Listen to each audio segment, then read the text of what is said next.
Muy buenas tardes tengan todos ustedes, con la disculpa del caso, pero ha habido una situación en la particular con mis equipos el día de hoy. Me han estado eh, dando algún inconveniente, están bloqueando, no sé si sea algún virus o alguna situación. He tenido que cambiar de máquina 3 veces. Sin embargo, pues ya estamos acá. Serán unos minutos los que vamos a correr para poder avanzar con el tema de la semana y con ello pues tratar de solventar la situación de la tasa. Hoy veremos el tema de la semana 5, que es el tema relacionado con higiene y seguridad en el trabajo, así como los regímenes especiales en la relación laboral. Solo voy a verificar cuándo les toca a ustedes su examen parcial para poder dar esa información. Muy bien. La otra semana tendremos el tema de la semana 7, porque pues se corre una semana y dentro de 15 días tendremos lo que es su examen parcial, que sería la semana 6 dentro de su calendario normal de clases. Es decir, dentro de 8 días tenemos semana 7 y en 15 días no nos vemos porque tendrán ustedes su examen parcial. Como objetivo de la clase es que ustedes conozcan los aspectos en cuanto a la higiene y seguridad que deben de existir en los lugares de trabajo. La normativa legal puede aplicarse y debe aplicarse tanto del código como de los reglamentos.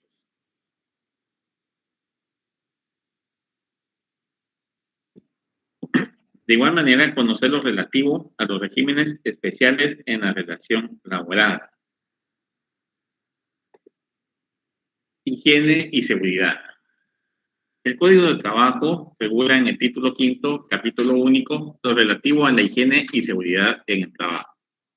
E indica en el artículo 197 que el empleador está obligado a adoptar las precauciones necesarias para proteger eficazmente la vida, la seguridad y la salud de los trabajadores en la prestación de sus servicios.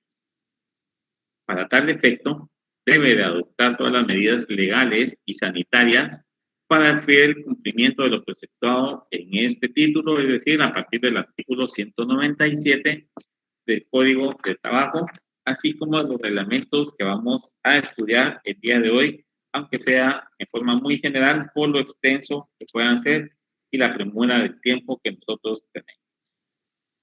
Esos reglamentos de salud y seguridad ocupacional, que es el emitido por parte del organismo ejecutivo a través de la Autoridad Administrativa del Trabajo, y el Reglamento General sobre Higiene y Seguridad en el Trabajo, que es emanado por parte del Seguro Social o del Instituto Guatemalteco de Seguridad Social, son los que el patrono, aunado con lo que establece 197 y capítulo único, en su título quinto, efectivamente incluye hasta el artículo 205, son los que vamos a ver como tema de semana.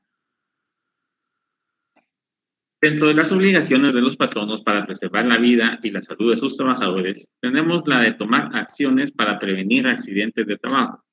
Para tal efecto, deberá de velar porque la maquinaria, equipo y las operaciones de los procesos sean lo más segura posible.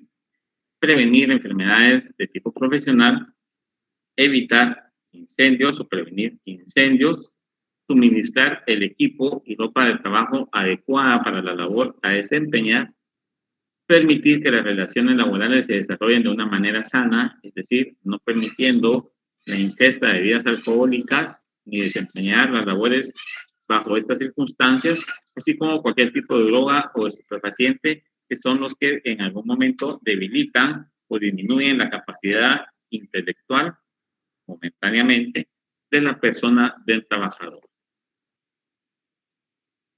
El artículo que hemos citado establece varias acciones u obligaciones que el patrono debe de cumplir para velar por la salud y seguridad de sus trabajadores, así como para el resguardo de su vida dentro de los lugares de trabajo. Pero aquí el resguardo de la vida no solo del trabajador, sino que también del patrono, así como de las personas que en algún momento, en su calidad de usuarios, puedan acudir a un lugar de trabajo.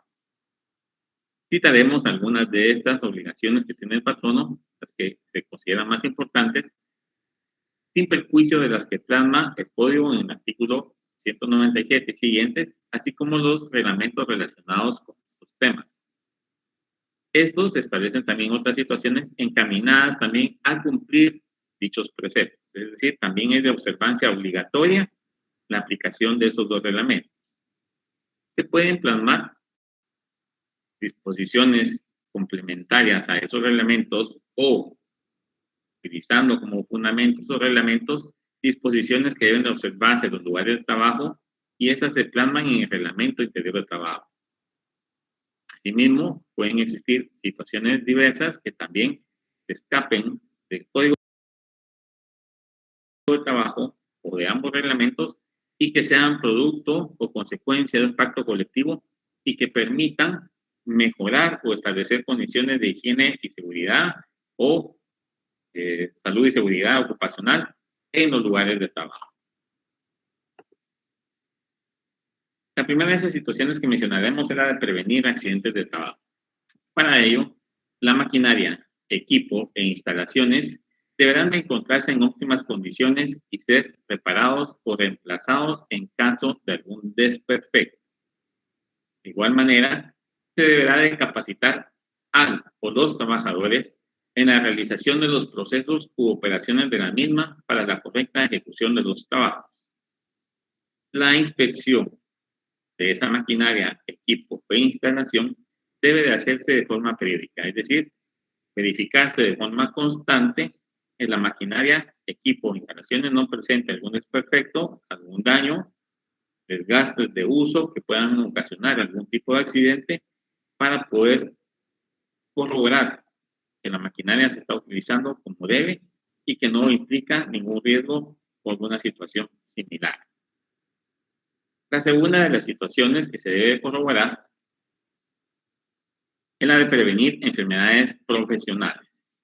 Para ello, todo patrono debe tener conocimiento que si la labor que va a encomendar a sus trabajadores o un trabajador específico puede producir este tipo de enfermedades. Si es así, hay que hacer ver a la persona que se va a contratar o que ya fue contratada la situación que puede generar esa labor que va a desempeñar. Es decir, la enfermedad de tipo profesional que derivado de su trabajo puede adquirir con el transcurso del tiempo. El riesgo que existe en cuanto a contraer la enfermedad si no se utiliza el equipo, si no se utiliza la herramienta, si no se hace el trabajo de la manera adecuada, o bien si se hace, pero que el trabajo aún así implica un riesgo.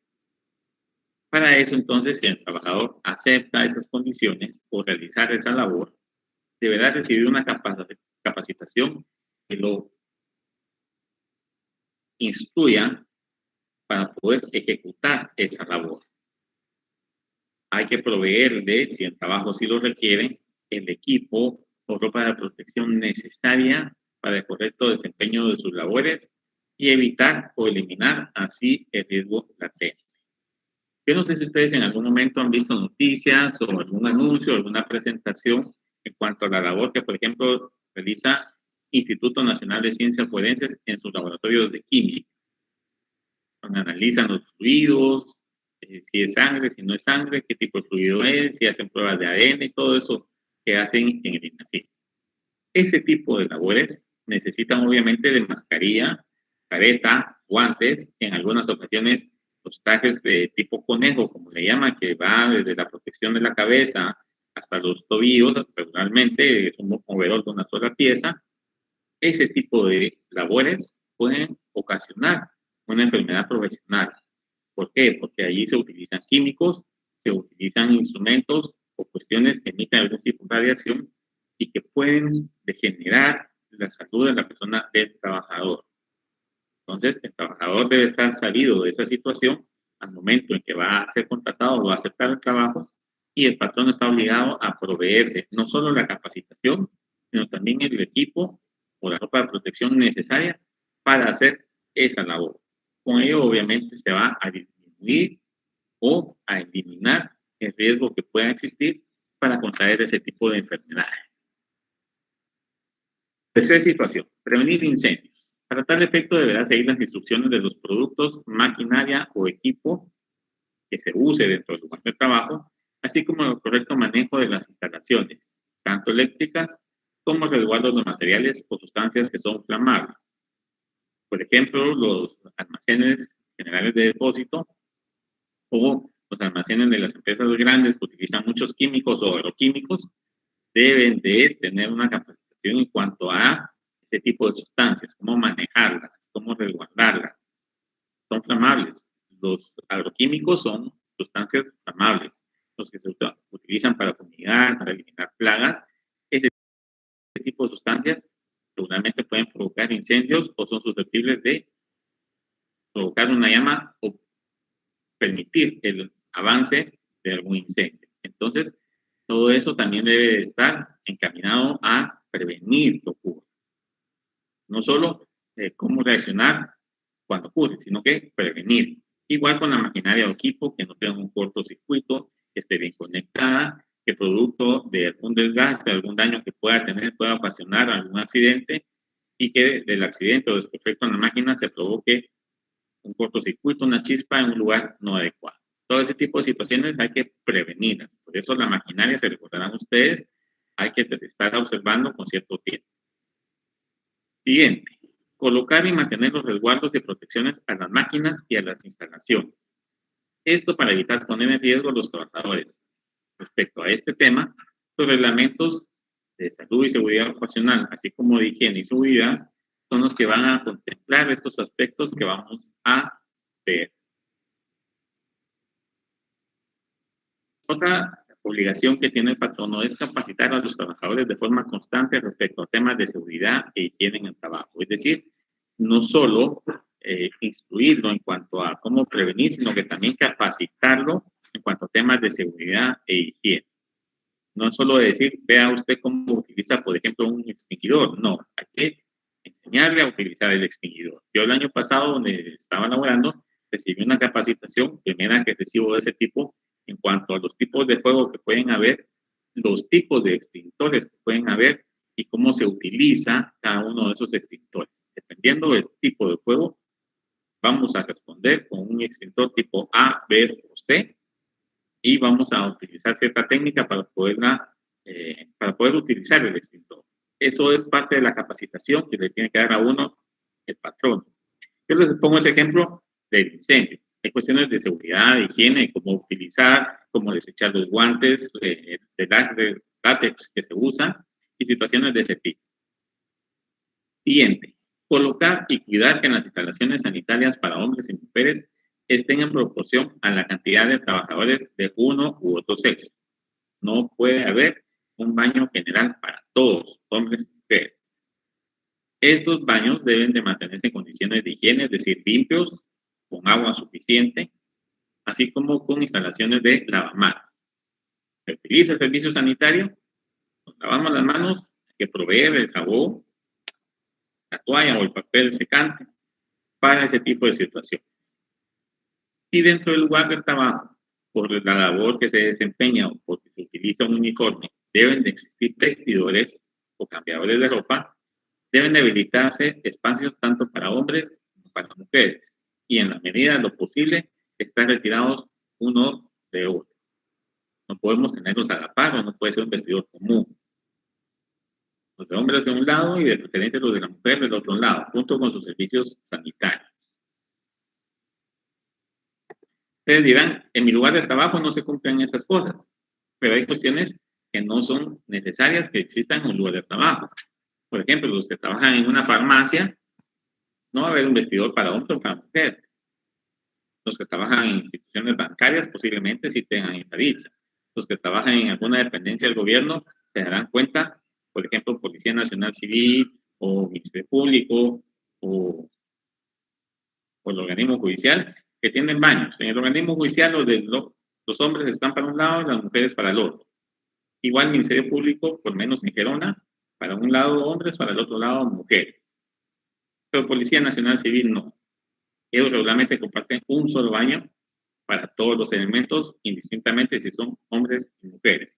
Esas condiciones en las que empeñan ellos sus labores merecen mucha atención y desafortunadamente no se les ha dado con el transcurso del tiempo.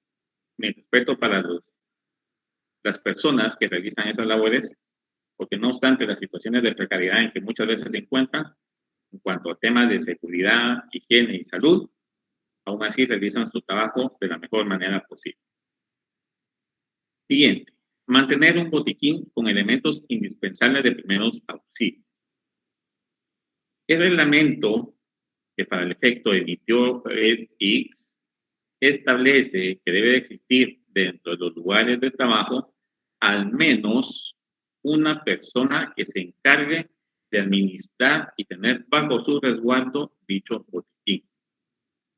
Esta persona debe ser debidamente capacitada para el uso del material que se encuentra en ese botiquín, así como poder brindar los primeros auxilios al momento de que sea necesario. Cuando yo laboré el año pasado, el botiquín tenía llave. La llave a veces estaba en recursos humanos, a veces la tenía alguien más, el guardia de seguridad. Y la puerta del botiquín era una puerta de vidrio. No podemos romper la puerta para poder sacar algo de primeros auxilios. En caso necesario, obviamente se tendrá que hacer, pero no es lo correcto. Entonces, la persona responsable debe permanecer y estar al tanto de esa situación. O en todo caso, asignar a 2 personas, pero por lo menos debe de ser una. Si hay más, mejor. Hemos hablado básicamente de las obligaciones que tienen los patronos respecto a este tema. Y existen dentro del código otras obligaciones relacionadas también a salud, higiene y seguridad, no solo en el capítulo que hemos visto, que es el artículo 197 y siguiente. Pero, ¿qué sucedería si en algún momento el patrono incumple o incurre en el hecho de no cumplir esas disposiciones?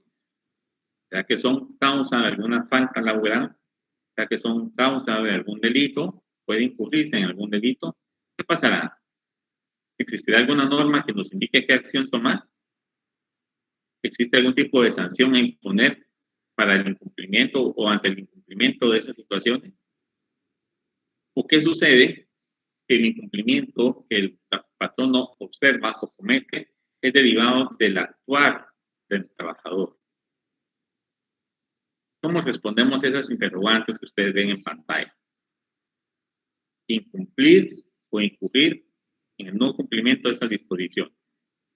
¿Hay alguna normativa que nos indique qué acción tomar? ¿Algún tipo de sanción o obligación para hacer cumplir esos hechos? ¿O qué sucede si la causa de ese impedimento del patrono es por un hecho imputable al trabajador? Esto, pues, obviamente está regulado en los reglamentos que vamos a ver, el del Ejecutivo y el del Seguro Social. Ambos reglamentos están encaminados a establecer una serie de disposiciones o un cúmulo de disposiciones, porque son aproximadamente más de 400 artículos en uno y casi 400 en el otro, en cuanto a las obligaciones del patrono en su mayoría, pero también hay obligaciones para los trabajadores que debemos de cumplir y respetar. Debemos también velar por la seguridad no solo nuestra, sino también la del resto de compañeros, la salud y la vida de todos. En ambos reglamentos también existen disposiciones que, como les dije, nos obligan como trabajadores para el cumplimiento de ellos. El objetivo de ambos reglamentos que actualmente se encuentra plasmado en el artículo 8 de cada uno de ellos. En toda relación laboral, entonces, podemos determinar que existen obligaciones, prohibiciones y derechos para ambas partes. Vimos hace una semana las del patrón y trabajador, artículos 61 y siguientes. Hoy estamos viendo las de materia de higiene y seguridad, así como salud y seguridad ocupacional, de 197 y siguientes, y los 2 reglamentos. Sí, tenemos como trabajadores obligaciones que cumplir. La mayoría son del patrono, en cuanto a implementar, observar, cuidar, proteger y demás, pero también como trabajadores tenemos obligaciones que debemos realizar. Empecemos entonces con el Reglamento de Salud y Seguridad Ocupacional que ha emitido para el efecto el Ministerio de Trabajo como Autoridad Administrativa del Trabajo. Este reglamento tiene como objetivo regular las condiciones de salud y seguridad ocupacional en las cuales los trabajadores deben de ejecutar sus funciones o la labor que ha sido encomendada. Este reglamento aplica para trabajadores de entidades y patronos privados del Estado, municipalidades, instituciones autónomas, semiautónomas y descentralizadas. Y el fin de este reglamento es el de proteger la vida, la salud y la integridad de los trabajadores y demás personas en la prestación de sus servicios. Vean el fin que tiene. Proteger la vida como elemento principal. Salud e integridad como secundarios en la prestación de los servicios, es decir, durante la época, el periodo o el tiempo en que realizamos esa labor que nos ha sido encomendada como trabajadores. La aplicación de este reglamento tendrá lugar siempre que no contravenga las disposiciones internas, es decir, que en cada entidad pueda existir al respecto de esa materia. ¿Sí? Si, por ejemplo, un reglamento interior de trabajo establece que deberán haber 15 extintores, pero el reglamento de salud y seguridad ocupacional nos establece que son 10, no cumplimos con lo que nos establece el reglamento de salud y seguridad ocupacional, sino con lo que nos establece el reglamento interno, porque ese está superando el mínimo que exige el reglamento de salud y higiene, perdón, de salud y seguridad ocupacional. Si existe un documento distinto a ese reglamento que supere esas condiciones de salud y seguridad ocupacional, se aplicará ese documento. En lo que supere, se aplicará la norma que lo supera. Reglamento interno, pacto colectivo de condiciones del trabajo. Si no lo tiene, si no lo contempla, o lo contempla en menor protección a lo que establece el reglamento, se aplicará el reglamento. Las normas de este reglamento son de orden público, es decir, de observancia obligatoria. Regula aspectos como condiciones generales en los lugares de trabajo. Dentro de eso podemos mencionar temas de iluminación, escaleras, salidas de emergencia, puertas y ascensores, mesas, espacio entre las mesas, espacio entre los corredores, sillas, equipo de cómputo, así como las condiciones del entorno, es decir, alrededor del lugar de trabajo. Cómo se va a manipular la carga, cómo se va a señalizar los lugares de riesgo, cada una de las instalaciones de trabajo, cómo se va a prevenir y extinguir los incendios atendiendo la cantidad de extintores al tipo de fuego que pueda utilizar, que pueda ocurrir y el tipo de extintor que vamos a utilizar. La señalización en cuanto a el trabajo en los espacios confinados, es decir, cómo nos vamos a acomodar en un espacio confinado, así como la labor en cuanto a excavaciones, zanjas, pozos y demolición. En las noticias nos hemos percatado que a veces hay personas que empiezan a hacer una zanja para X trabajo y se desmorona. Desafortunadamente algunos pierden la vida. ¿Pero por qué? ¿Se han preguntado ustedes por qué?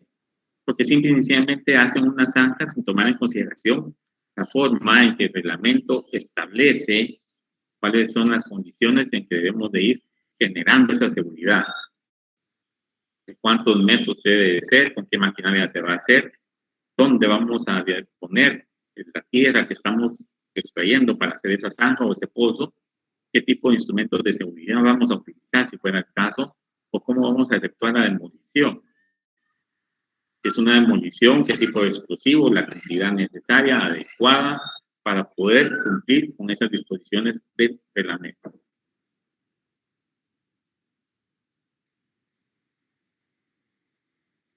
El Reglamento General sobre Higiene y Seguridad en el Trabajo del Instituto Guatemalteco de Seguridad Social tiene como objeto regular las condiciones generales de higiene y seguridad en que deben de ejecutar sus labores los patronos de trabajadores privados del Estado, municipalidades, entidades autónomas, con el fin de proteger su vida, salud e integridad corporal.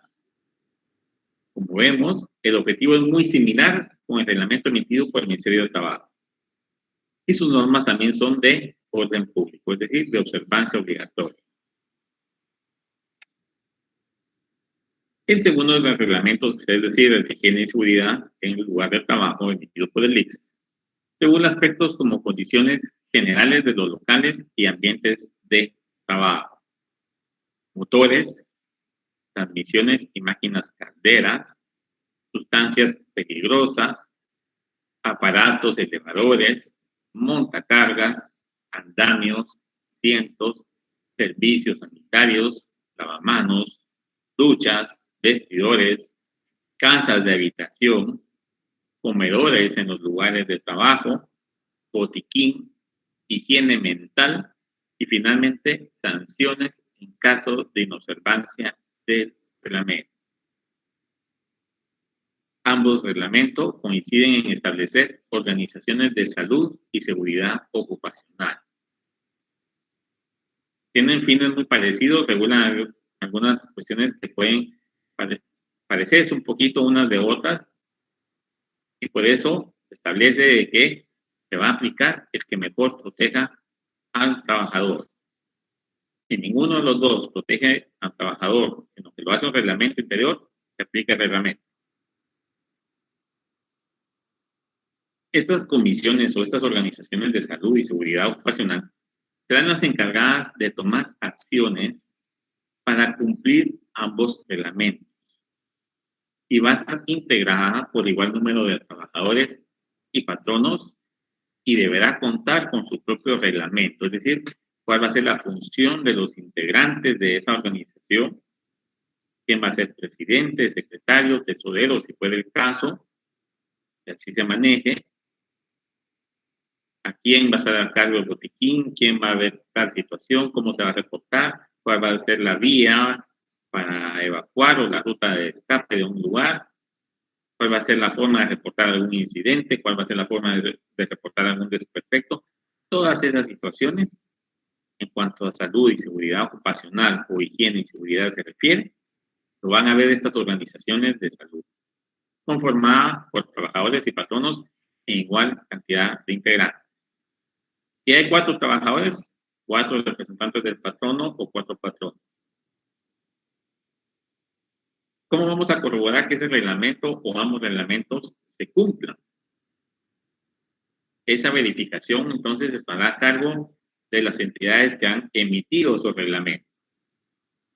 Ministerio del Trabajo, Instituto Guatemalteco de Seguridad Social. Cualquiera o ambas en coordinación pueden verificar el cumplimiento de las disposiciones contenidas en ambos reglamentos, así como las que puedan estar contenidas en el Código de Trabajo, Reglamento Interior de Trabajo y Pacto Colectivo de Condiciones de Trabajo. Vean qué cantidad de instrumentos o de herramientas tiene el patrono para garantizarle a sus trabajadores la vida, la integridad, la salud, todo lo demás. A través de regular disposiciones en cuanto al manejo de las casas de habitación, cantidad de vestidores, de duchas, de lavamanos, cómo utilizar un montacarga, qué señalización poner en los lugares donde exista alto voltaje, cómo manejar motores móviles o fijos, cómo utilizar las máquinas calderas, qué presión se debe tener.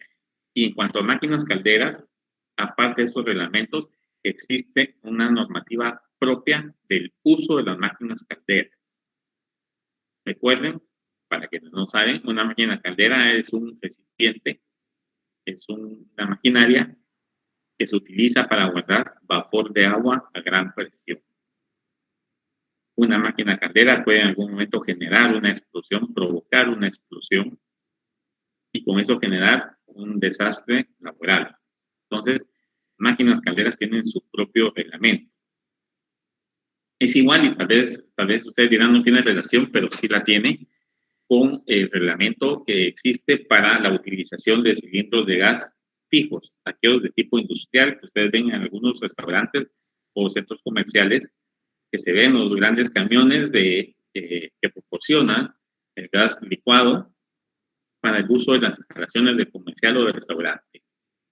Para esos depósitos, esos tanques son de 500, de 1000 o hasta 5000 libras, existe también un reglamento. ¿Y por qué debe tener un reglamento? Porque hay condiciones especiales para para fabricar y utilizar esos tanques de gas. Y ese tanque de gas ustedes saben, también puede ser provocador de un incendio, de alguna situación, de un ambiente laboral, y por eso también se debe de regular el uso o todo lo relacionado con los tanques de gas. Las máquinas calderas, tanques de gas, tienen sus propios reglamentos en cuanto al uso, fabricación, capacidad y demás, y que esto forma parte de las cuestiones de higiene y seguridad que el ICS ha emitido.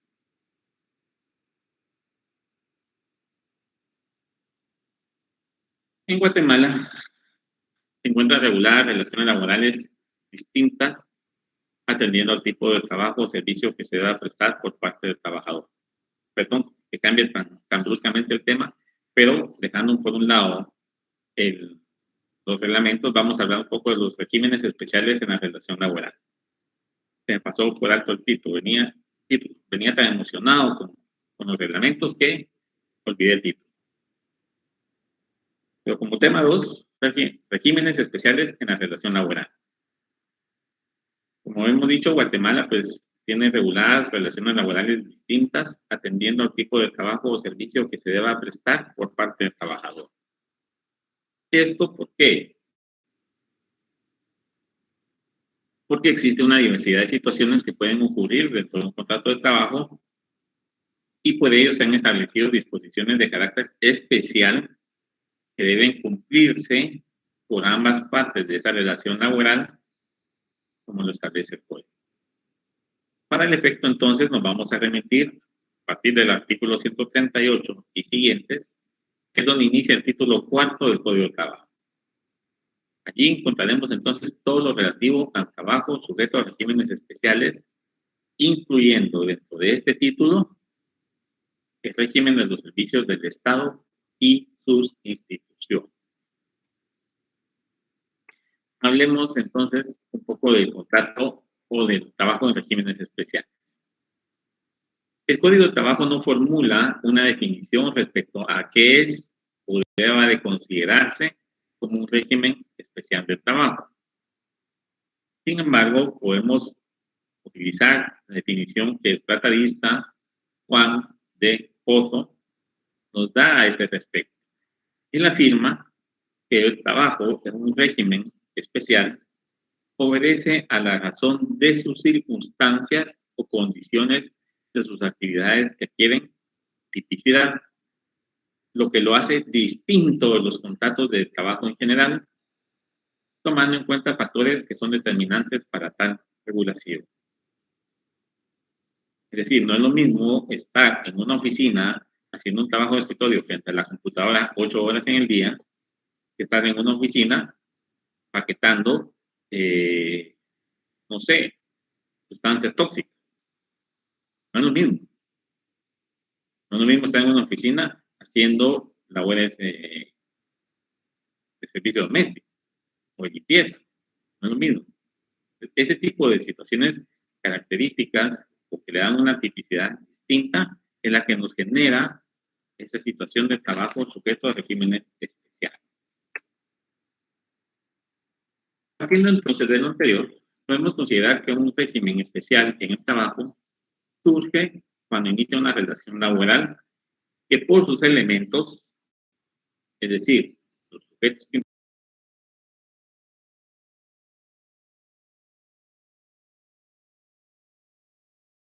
anterior, podemos considerar que un régimen especial en el trabajo surge cuando inicia una relación laboral que por sus elementos, es decir, los sujetos que intervienen, las condiciones que se dan, el lugar en que se brinda la relación o el servicio, así como la obra o servicio que se ejecuta, presenta condiciones especiales para cada caso concreto. En virtud de ello, pues se deben de regir por disposiciones atinentes a esas condiciones específicas y que son de aplicación forzosa para patronos y trabajadores, y se rigen en su mayoría por lo regulado en el Código de Trabajo, excepto por disposiciones generales que atañen a todos los contratos de trabajo, como por ejemplo podría ser la cantidad de horas, los días que se van a trabajar, o la jornada de trabajo, el salario, pero las condiciones en que se ejecuta ese trabajo es distinto. Empecemos con el primero. Trabajo agrícola y ganadero. Artículo 138. El Código de Trabajo no lo define como tal. Sin embargo, cataloga como campesino a los peones, mozos, jornaleros, ganaderos, cuadrilleros y otro análogo que realizan en una empresa agrícola o ganadera los trabajos propios y habituales a esta. No se comprende como tal a los que realizan el trabajo intelectual en dichos lugares. Es decir, por ejemplo, al planillero, que lleva la planilla del pago de salarios. Su trabajo es intelectual, no es un trabajo que requiera hacer un jornal de leña.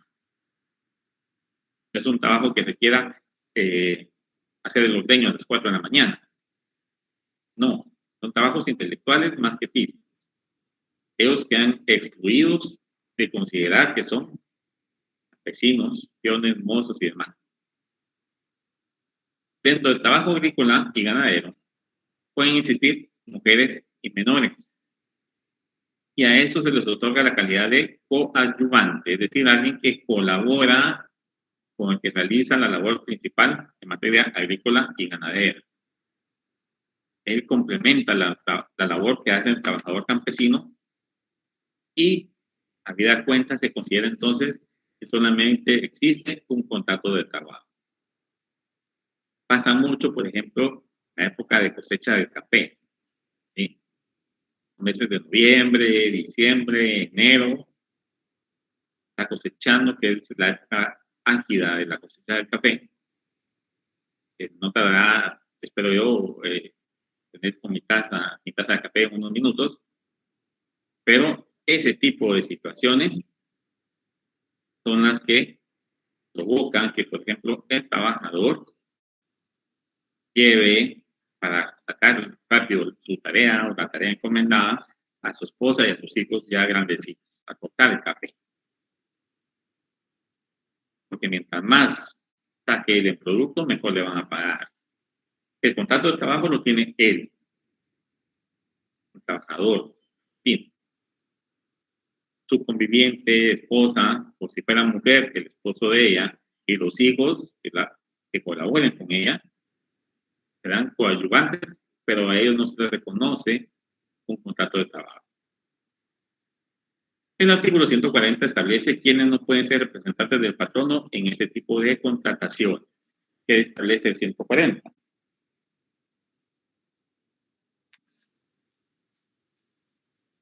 No pueden ser representantes del patrono o intermediarios de una empresa agrícola o ganadera. Primero, los que hayan sido habilitadores de jornaleros, es decir, aquel que busca y contacta para cierta persona un jornalero. Segundo, los que se dedican a promover o ejercitar algunas de las actividades a que se refiere el artículo 70 o séptimo, no sé, porque tiene el cero no está completo en mi código. Y así enumera 3 situaciones más. Los ebrios habituales, por ejemplo, ellos no pueden ser representantes del patrono por propia exclusión del Código de Trabajo. Para terminar con este trabajo, con este tipo de trabajo, el artículo 144 establece que este tipo de trabajo debe de estar debidamente reglamentado y respaldado por acuerdos emitidos por el Ministerio de Trabajo. Yo les coloqué acá un enlace del Ministerio de Trabajo en cuanto a la documentación con instructivos y protocolos que existen en el Ministerio de Trabajo respecto a la inspección del trabajo agrícola que se realiza. Este instructivo, este protocolo nos establece cómo debe de ser el trabajo en cuanto al trabajo agrícola y ganadero. Ese es el documento que respalda esa situación en cuanto al Ministerio de Trabajo para avalar o dar vía a ese tipo de trabajo en ese régimen especial. Siguiente tipo, trabajo de mujeres y menores de edad. El Código de Trabajo regula que las mujeres y los menores de edad pueden contratar y desempeñar su trabajo de acuerdo a su edad condiciones, estado físico y desarrollo intelectual y moral. De igual manera, se establece la prohibición de ejecutar labores de acuerdo a los presupuestos del artículo 148 del mismo código. La jornada de trabajo para menores debe disminuirse según lo regula el 149. Veamos el 148 de grandes rasgos.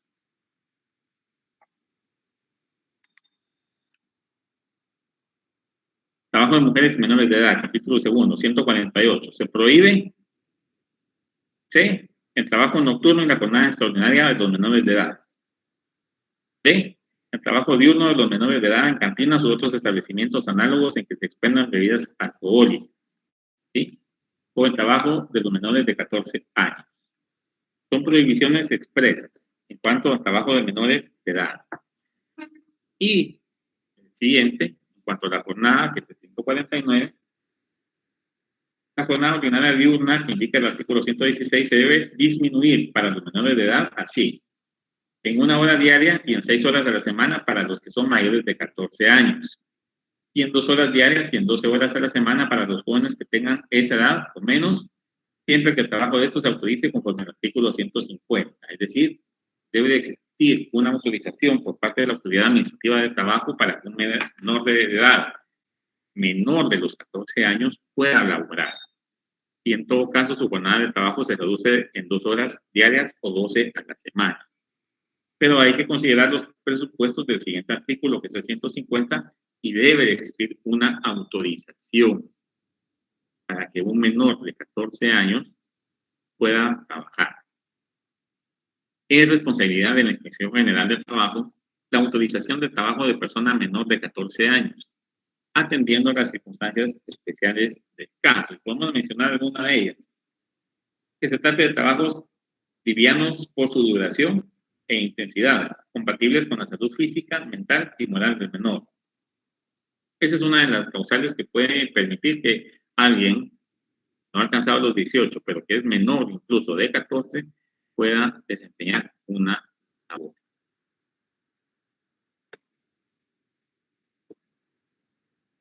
Se establece para el caso de las mujeres un descanso pre y postnatal, es decir, antes y después del parto, consistentes en 30 días para el descanso prenatal y 54 días para el descanso postnatal. Para tener derecho y gozar de esos días, la mujer, en el momento en que tiene conocimiento de su estado de gravidez, debe de dar el aviso respectivo al patrón y en él establecer una fecha probable de parto.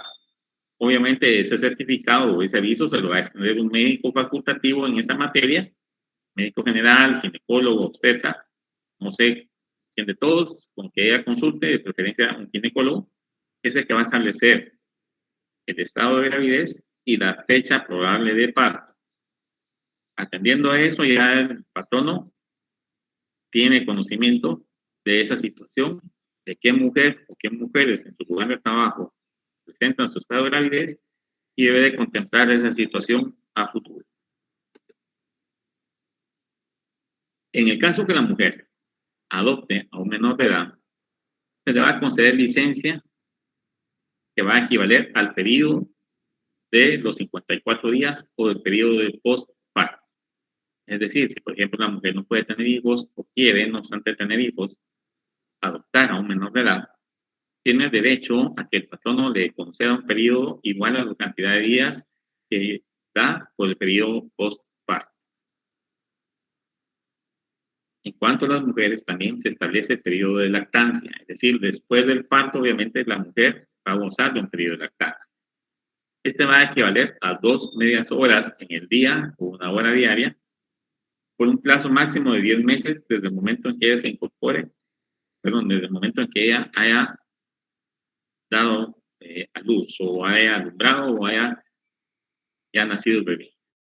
Eso atendiendo a las consideraciones que establece el artículo 153. Esos derechos de descanso, de pre y post, incluyen el pago del salario. Es decir, el patrón no puede descontar el salario porque la mujer se fue 84 días a descansar o 54 en el caso de una adopción. No, el patrón no tiene obligación de cancelar ese salario durante ese periodo. En caso, en un lugar de trabajo, que existan más de 30 trabajadoras, el patrono está obligado a acondicionar un espacio para la estadía de los hijos de ellas que sean menores de 3 años. Y con eso puede cumplir con el periodo de lactancia. Recuerden que los muchachitos no comen siempre a la misma hora. Y para evitar que la mujer se esté yendo y viniendo de su lugar de trabajo, es obligación del patrono acondicionar ese espacio para el periodo de lactancia. En algunas instituciones del Estado, muy pocas, particulares, considero que también muy pocas, tienen una especie de guardería y eso les permite a las mujeres ese acercamiento. Organismo judicial, si no estoy mal, tiene una guardería para esa situación. El Ministerio Público la había implementado, no sé si aún la mantenga, pero el organismo judicial sí lo tenía. Hace poco todavía lo tenía. Para el periodo de lactancia. Supongo que es derivado de la situación pandemia, pues ese tipo de situaciones o de espacios se eliminaron o se restringieron en cuanto a su uso. Respecto al trabajo de los menores, el Código de Trabajo no regula mayor situación en cuanto a jornada y causales por las que sí alguien no mayor de edad, pero menor de 14, pueda trabajar. Sin embargo, existe un reglamento de protección laboral de la niñez y adolescencia trabajadora. Ese reglamento lo pueden encontrar ustedes en la página del organismo judicial. Lástima que el enlace no me permite la diapositiva poner un poco más grande, pero si alguien me los pide por correo, con gusto se los puedo copiar o trasladar. Son varios enlaces los que he colocado yo en las presentaciones de esta semana y no tengo ningún inconveniente con compartir esos enlaces. Siguiente trabajo en régimen especial. Trabajo a domicilio. Los trabajadores a domicilio son los que elaboran artículos en su hogar o en otro sitio elegido libremente por ellos, sin la vigilancia o la dirección inmediata del patrono o del representante de este. Queda prohibida la venta por parte del patrono de materiales a sus trabajadores para que éste, una vez terminado el trabajo, le venda a su patrono los productos finales. Si esto ocurriera, sería un trabajo a domicilio y no de categoría o régimen especial. Para poder tener trabajadores a domicilio, el patrono debe, es decir, está obligado a contar con un libro autorizado por el Departamento Administrativo de Trabajo, es decir, la Inspección General de Trabajo, con los requisitos establecidos en el artículo 157 para lograr esa autorización. Veamos algunos de esos requisitos.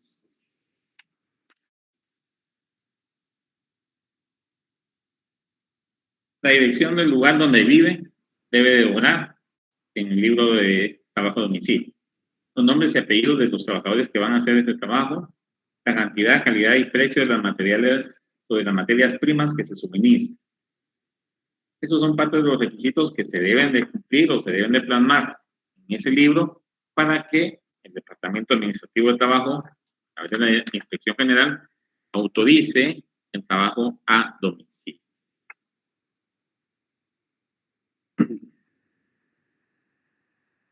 Los trabajos defectuosos o el deterioro de los materiales puede ser descontado para su pago hasta en un 10% del salario hasta solventar la situación. Es decir, si por ejemplo el patrono proporciona la materia prima para el trabajo a domicilio, pero el trabajador me presenta un trabajo defectuoso o dañado porque dañó los materiales cuando yo no se los di así, le puedo descontar hasta un 10% de su salario hasta lograr solventar la situación. Es decir, si me provocó un daño, por ejemplo, de 5,000 quetzales,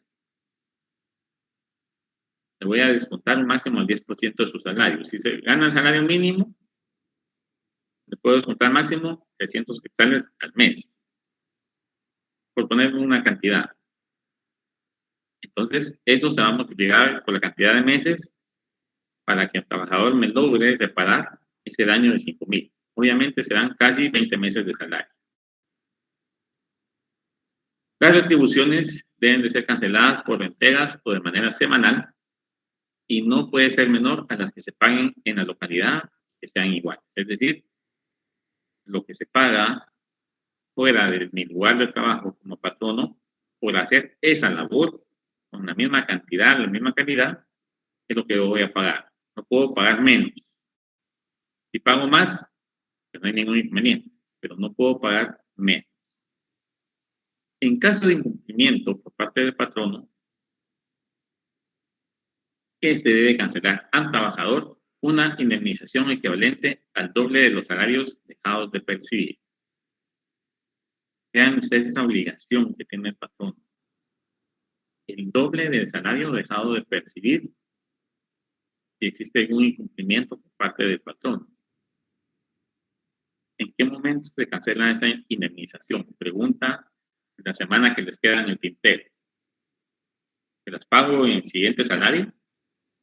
¿Se las pago cuando termine la relación de trabajo? ¿Por cuántos salarios es el máximo que le voy a pagar? Si solo es un mes o fueron 4 o 5 meses, te pago la indemnización por los 4 o 5 meses. ¿Cómo se maneja esa situación? Pregunta que les queda en el aire para que ustedes la puedan resolver. Las autoridades sanitarias o de trabajo deben prohibir el trabajo a domicilio cuando existan condiciones antihigiénicas o de enfermedad y, una vez superada esta causa, pueden reanudarse las mismas. Imagínense un trabajo a domicilio donde las condiciones sean antihigiénicas o de enfermedad. ¿Cómo estará el lugar donde el trabajador está realizando su labor para que se le prohíba hacerlo a domicilio? ¿Y quién impide esto? Las autoridades sanitarias o de trabajo. Aquí, ¿a quién vamos a llamar como autoridad sanitaria? Pues a la que emitió un reglamento. Al Instituto Guatemalteco de Seguridad Social lo podemos convocar para verificar las condiciones sanitarias o de salud o de higiene o de enfermedad que pueden existir en el lugar donde el trabajador hace su trabajo a domicilio. O bien a la Inspección General de Trabajo. Recuerden ustedes que van a ir a observar el cumplimiento de las disposiciones de salud, seguridad ocupacional, higiene y seguridad, las del Código de Trabajo o las del reglamento pacto colectivo.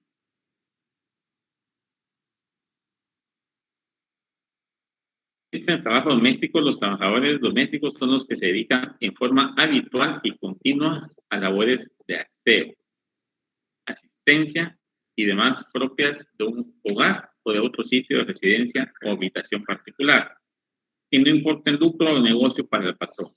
Normalmente el trabajo doméstico es el que hace el servicio doméstico, una residencia, ¿sí? Las personas que llegan a ayudar con el aseo, la comida, con la planchada, qué sé yo, todas las funciones propias de un hogar, porque esto no es un negocio o el patrón no está lucrando con mantener limpio su hogar.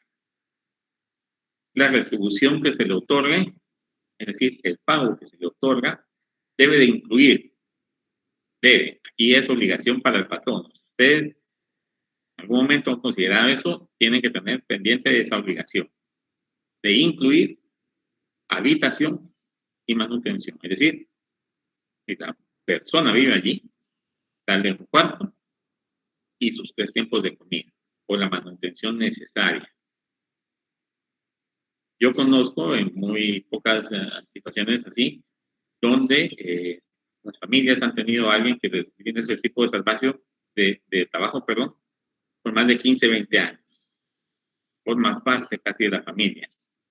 Se sienta a la mesa a veces con ellos, come de lo mismo que comen ellos, utilizan los mismos platos, cubiertos que utilizan ellos y tiene su cuarto con sus cosas.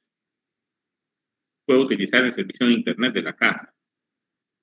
Miren qué lujo de patronos. Hay otros que han de ser todo lo contrario, porque de todo hay en la viña del Señor, pero sí conozco gente que retribuye, no obstante el salario, también con habitación y manutención. Antes de iniciar labores, el patrono puede solicitar la presentación por parte del trabajador o futuro trabajador de un examen o certificado médico donde conste su estado de salud, de preferencia de buena salud. Ese certificado, para evitar poner en gasto a la persona del trabajador o del futuro trabajador, deberá ser emitido por un profesional, un facultativo, un médico que trabaje para el Estado en una de sus instituciones. Centro de salud, por regular, es trivial para que la persona llegue, se haga ese examen y lo presente. ¿Por qué? Porque el centro de salud no cobra un centavo.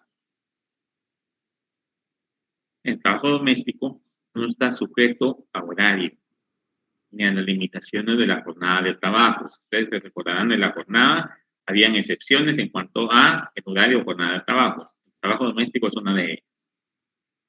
No le son aplicables las disposiciones del artículo 126 y 127, es decir, descansos semanales y días de asueto. El artículo 164 relacionado al trabajo doméstico se encuentra suspendido provisionalmente y vamos a darle lectura al que aparece en el código. El trabajo doméstico no está sujeto a horario ni a las limitaciones de la jornada de trabajo y tampoco le son aplicables los artículos 126 y 127. Sin embargo, los trabajadores domésticos gozan de los siguientes derechos: disfrutar de un descanso absoluto, mínimo y obligatorio de 10 horas diarias, de las cuales por lo menos 8 han de ser nocturnas y continuas y 2 destinarse a las comidas. Durante los días domingos y feriados que este código indica, deben forzosamente disfrutar de un descanso adicional de 6 horas remuneradas. A ese respecto, literal B, la Corte de Constitucionalidad, mediante expediente 549-2006, de fecha 27 de marzo de 2006, en su publicación, decretó la suspensión provisional del artículo 164 en forma total. Es decir, el 164 no aplica. Entonces, segunda pregunta que les dejo en el aire: ¿el trabajador debe o no debe gozar los días de descanso y de sueldo según el 126 y 127? El 164, que lo prohibía o que le daba ciertos derechos, está suspendido.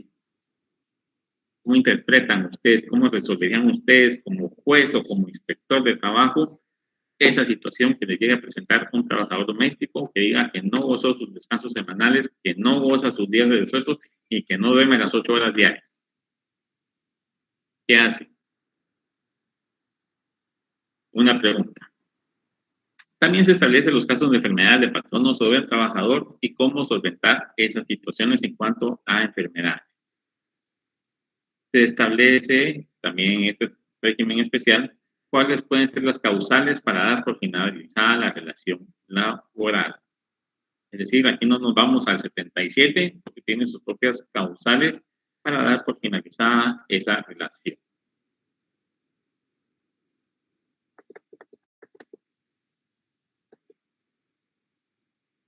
Trabajo de transporte.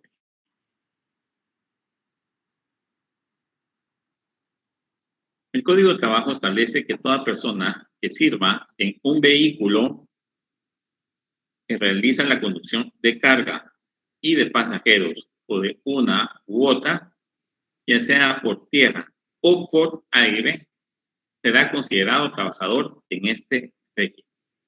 Esto lo encontramos en el artículo 167 del Código. Establece también en este capítulo quienes no pueden ser trabajadores en este régimen, es decir, cuáles son las prohibiciones o los casos donde se prohíbe que una persona esté en ese tipo de circunstancias, no pueda realizar ese trabajo. Creo que una de ellas es de ser ebrio habitual, o sea, mantenerse en estado de ebriedad. Es una prohibición. De igual manera, se establece que el organismo ejecutivo, por conducto de la autoridad administrativa, debe dictar el reglamento relacionado con este régimen laboral.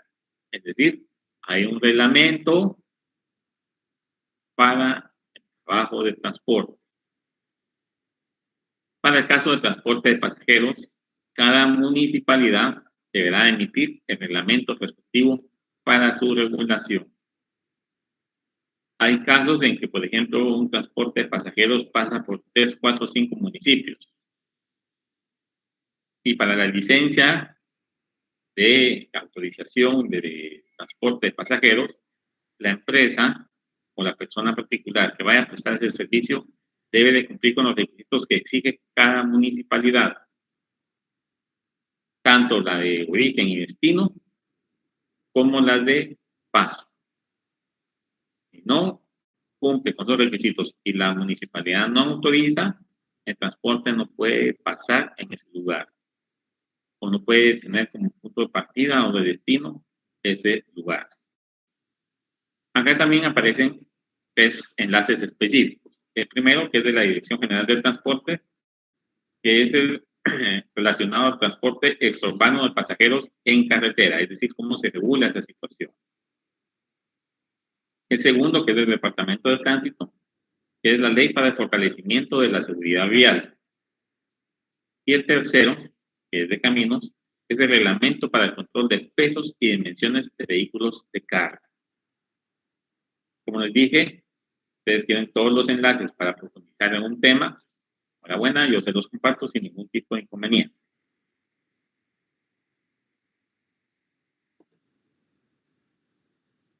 Siguiente reto. Trabajo de aprendizaje. Son aprendices los que se comprometen a trabajar para un patrono a cambio de qué? De que éste les enseñe en forma práctica un arte, una profesión o un oficio, ya sea de forma directa o a través de un tercero. Ese trabajo lo va a desempeñar a cambio de una retribución.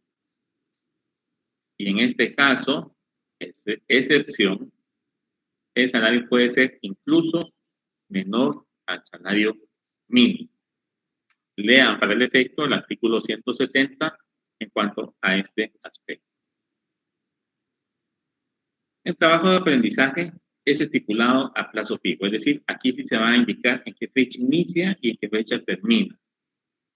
Y la Inspección General del Trabajo debe velar por el cumplimiento de las disposiciones de este régimen. Cuando finaliza el trabajo de aprendizaje, el patrón no debe de extender la certificación correspondiente en cuanto a que la persona que realizó esa labor sí aprendió el arte, el oficio o la profesión para la cual se le estaba capacitando y permitiendo trabajar. Si el patrón no se niega a cumplir con esa disposición de extender la certificación, se puede acudir ante la Inspección General de Trabajo para que ésta ordene la práctica de un examen de aptitud. Es decir, bueno, usted patrón no quiere, lo voy a evaluar yo. Vamos a ver si efectivamente el joven aprendió, el aprendiz aprendió. Porque puede ser que el patrón no quiera dar esa certificación porque no aprendió el oficio. Un oficio, ser zapatero. Un oficio muy digno, porque cuando uno usa un par de zapatos cómodos, hechos a mano, como los que encontramos en Antigua, en Pastores, o en algunos municipios de Jutiapa, si no recuerdo mal, Acatempa creo que también hace zapatos. ¿Qué pasa? Si no aprendió el oficio zapatero, no le vamos a extender esa certificación.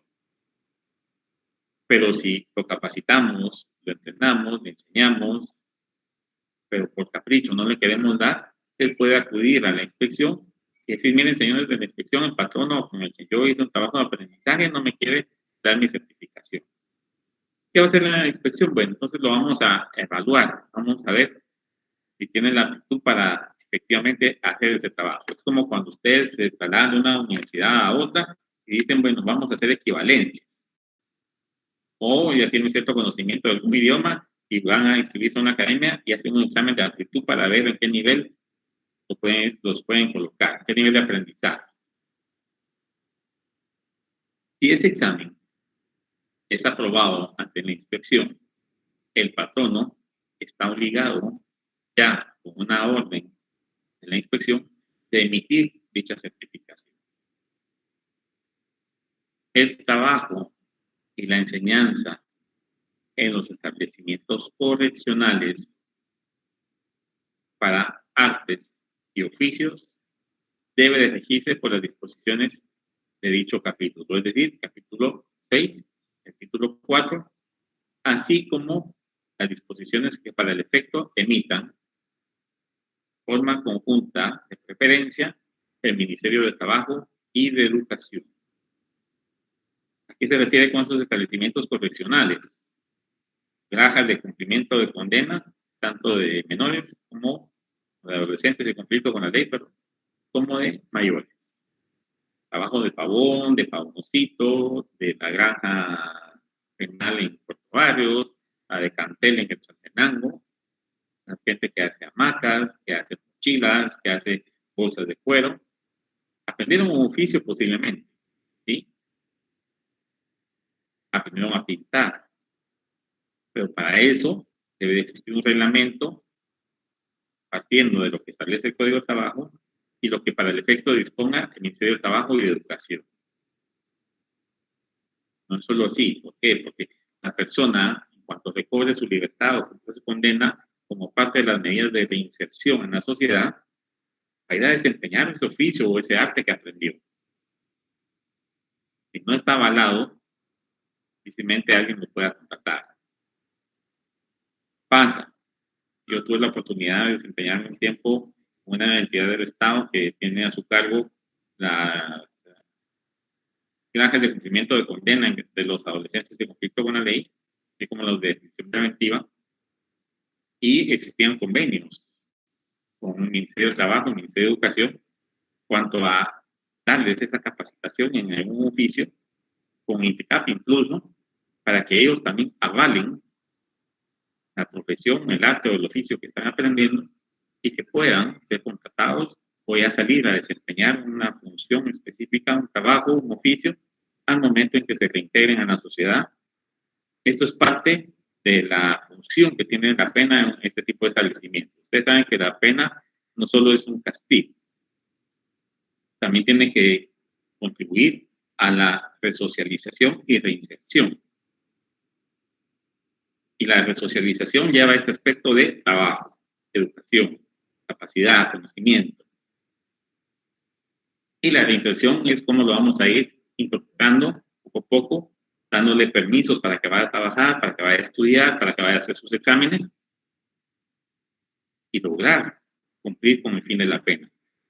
Eliminar ese pensamiento delictivo que tiene la persona y encauzarla, entre comillas, a un actuar adecuado en la sociedad. Siguiente regla. Trabajo en el mar y en las vías navegables. Los trabajadores del mar y de las vías navegables son los que prestan servicios propios de la navegación a bordo de una nave, bajo las órdenes del capitán de esta y a cambio de la manutención y del salario convenido.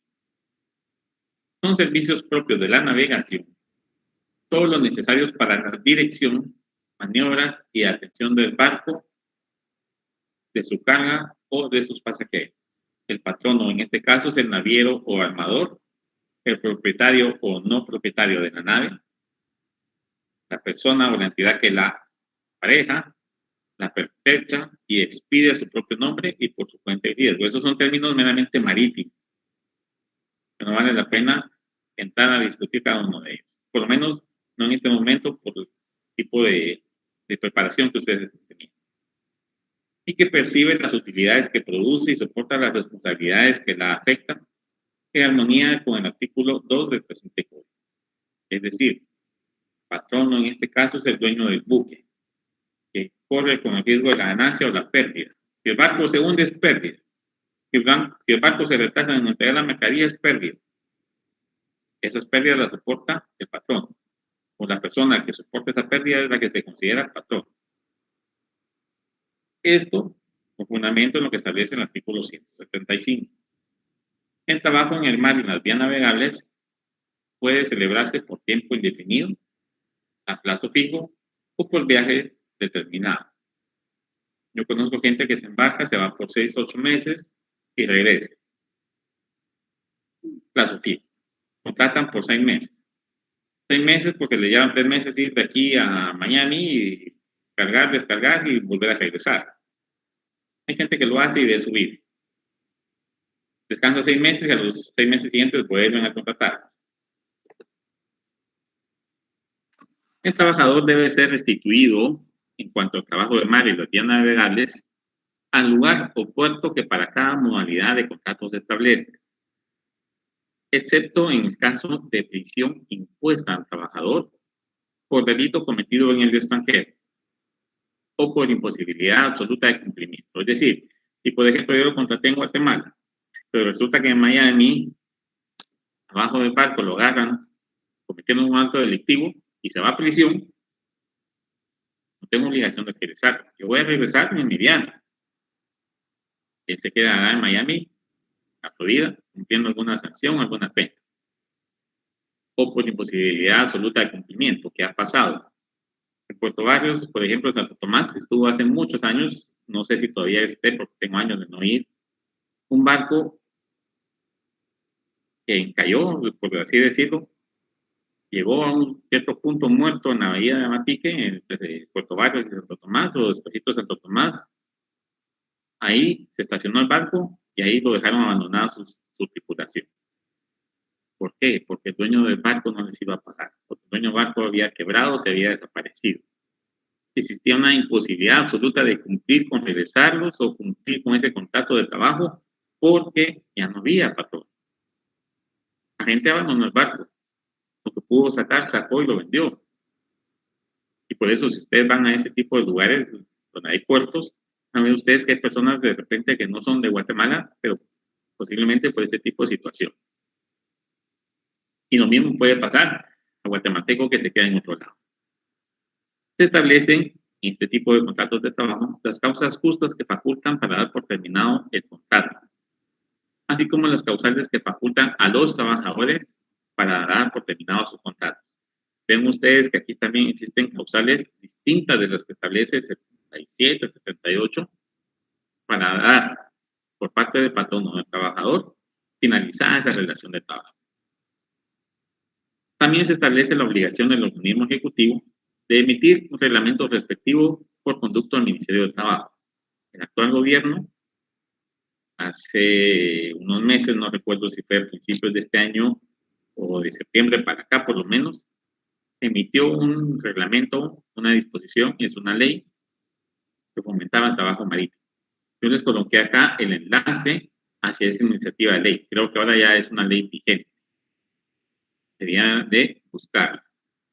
Pero si ustedes la necesitan, la solicitan, déjenme unos días, yo voy a buscar la ley, si ya está aprobada, y se las comparto o les comparto el enlace que está acá. Y ya para finalizar con la clase del día de hoy, y que ustedes puedan tener un par de minutos entre esta y la siguiente clase para los que están en esa situación, régimen de los servicios del Estado y sus instituciones. Último tema. El artículo 191 establece que las relaciones entre el Estado, las municipalidades y demás entidades sostenidas con fondos públicos, así como sus trabajadores, se regirán exclusivamente por el Estatuto de los Trabajadores del Estado. Por consiguiente, dichas relaciones no quedan sujetas a las disposiciones del Código de Trabajo. Dicho estatuto regulará lo relativo a la selección, promoción, traslado, permuta, suspensión y remoción y las obligaciones, derechos y prestaciones que le corresponden. En caso la entidad o institución esté sujeta a una disciplina especial por su naturaleza, se regirá por sus ordenanzas, estatutos o reglamentos. Tarea que les queda en esta diapositiva. Tarea para su conocimiento y preparación académica. 1. ¿Cuál es el estatuto de los trabajadores del Estado? 2. Al menos 2 instituciones que se rijan por sus propias ordenanzas y que no se rijan por el estatuto ni el Código de Trabajo. Y 3. ¿Qué pasa si es una entidad del Estado que no se sujeta al estatuto de los trabajadores del Estado, sino que al Código de Trabajo? O se sujeta a ambas. ¿Qué norma se aplica y por qué se aplicaría cualquiera de las dos normativas? Código de Trabajo o el Estatuto de los Trabajadores del Estado.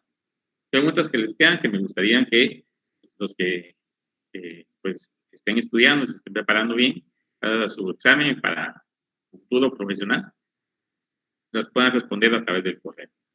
Creo que ya llegamos a la hora de finalización de la clase. Les vamos a dejar, como siempre, las preguntas que les pueden ayudar a ustedes para corroborar su información para ir contestando las interrogantes que les puedan a ustedes surgir. No son las preguntas del examen. La semana pasada todavía recibí, no, esa semana recibí un correo de alguien que me decía, Vic, disculpe, las preguntas las debemos de estudiar para el examen. No me cansaré de decirlo. Estas preguntas no son las del examen. Si van a estudiar estas preguntas y se las van a memorizar y no le van a prestar atención a los demás temas que hemos visto, pueden perder. Estas preguntas no son las preguntas del examen. Por favor, que les quede clarito. Bueno, hemos llegado a la hora de finalización de la clase o el periodo en que finaliza. Les agradezco la comprensión en cuanto a la tardanza, pero como dije, 3 veces tuve que cambiar de equipo y afortunadamente pues aquí ya con este pude trabajar bien. Se agradece la atención prestada. Para quienes ya no tienen clase, pues tengan un resto de la tarde de descanso o de relax. Para los que no, pues se les